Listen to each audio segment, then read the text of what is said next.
All right, I have just watched the NBA Draft Lottery.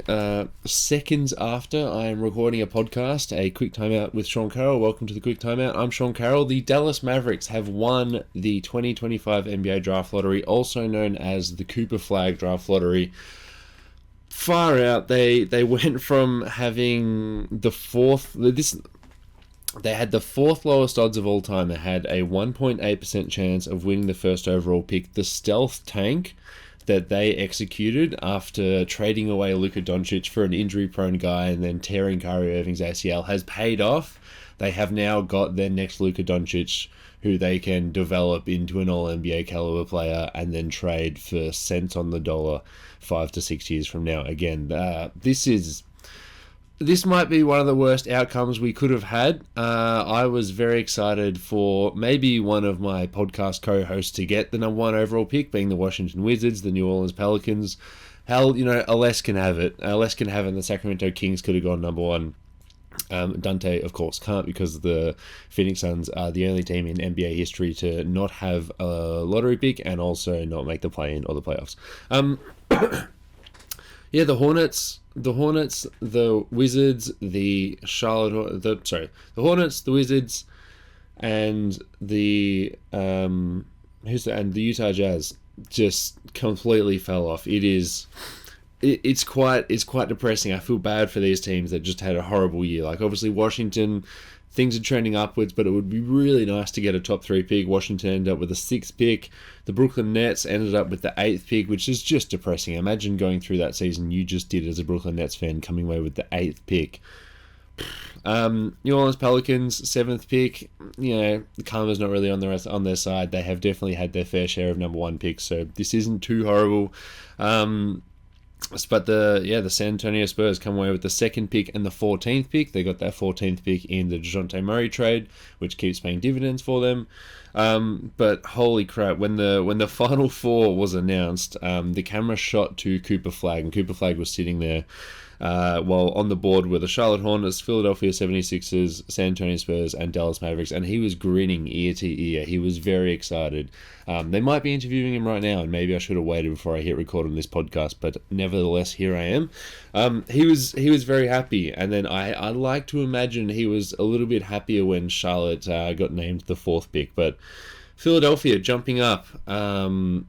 Yeah, I don't know if you know this, but they signed Paul George in the offseason. This was supposed to be their title contending year, and they've just received the 3rd pick. Spurs 2, amazing. That's awesome.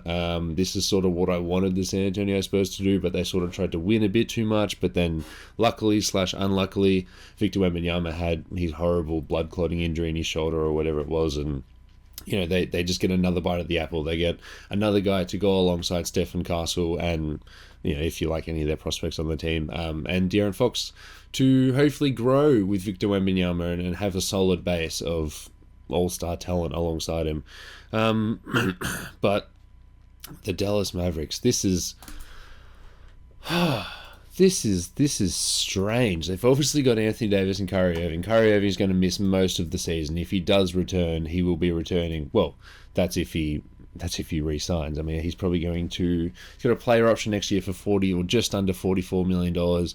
I would predict he declines that and then says to the Mavericks, like, "Are you just going to let me walk? So give me more money across years as opposed to just, picking up $43 million and then entering his age 34. No, that he'd be entering free agency at 34 years old post ACL injury. He's definitely going to try and sign like a 3 for 100 deal here. And there is a precedent for that. Draymond Green, obviously a very different talent, but Draymond Green signed a 3 for 100 deal 2 seasons ago. I think, as a sub all-star type player, that there is a precedent for that. Anthony Davis might have to play the 5 again if Cooper Flagg's best position is at the 4. We see with some of these like tweener forwards, they will often play their rookie season predominantly at the 3. I mean, just most players would play upper position while they're younger and they can just guard smaller people. But Cooper Flagg's best position is the 4. So Anthony Davis, if you're still going to be on the team, You're going to have to play the 5 man. And if you're playing the 5, Daniel Gafford and Derek Lively aren't playing the 3. So this is all of a sudden a very crowded front court.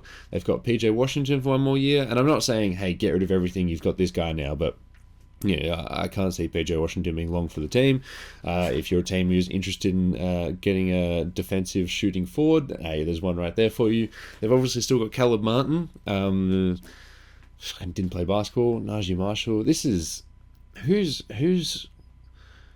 the.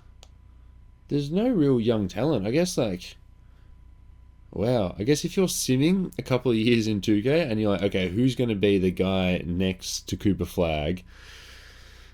Like Max Christie at the 2. Jaden Hardy, can he turn into anything at a combo forward? Derek Lively at the 5. There's still work to be done, but this is, as I said at the top of the pod, just what's up Adam Silver's sleeve? What is this? Is God? I can't believe the Dallas Mavericks won the lottery. Oh my goodness, I am flabbergasted. I mean, obviously we've seen teams win the lottery from lower odds, but far out. Yeah, Hornets 4, Jazz 5, Wizards 6, Pelicans 7, Nets 8. That is brutal for those teams. God, and the Chicago Bulls 12. Good luck drafting another role player. Well, okay, well, I guess that wraps up instant reactions. Let's see if there's anything funny to mention in the group chat. Well, I probably can't mention that. Dante says, can someone explain how this has happened? And Marco said, what the fuck? Trade the pick for Giannis. That's actually a good point, Marco. Well, look at these live reactions. The Mavericks, the Spurs, the 76ers. 1, 2, and 3 would all probably... Would the Mavericks put... No, they wouldn't. The Mavericks wouldn't put the first pick on the table for Giannis. But the Spurs probably would put the second pick, and the 76ers would put the third pick. I mean, the Hornets and the Jazz would put the 4 and the 5. But if you're the Milwaukee Bucks, and there was a report from Shams Charania this morning that Giannis is considering getting traded, this is probably the best asset you can get. The second pick, or the third pick, as opposed to just future picks for a team who's going to have Giannis and is going to be good. Far out. It's a great time to be a basketball fan. Thank you for listening.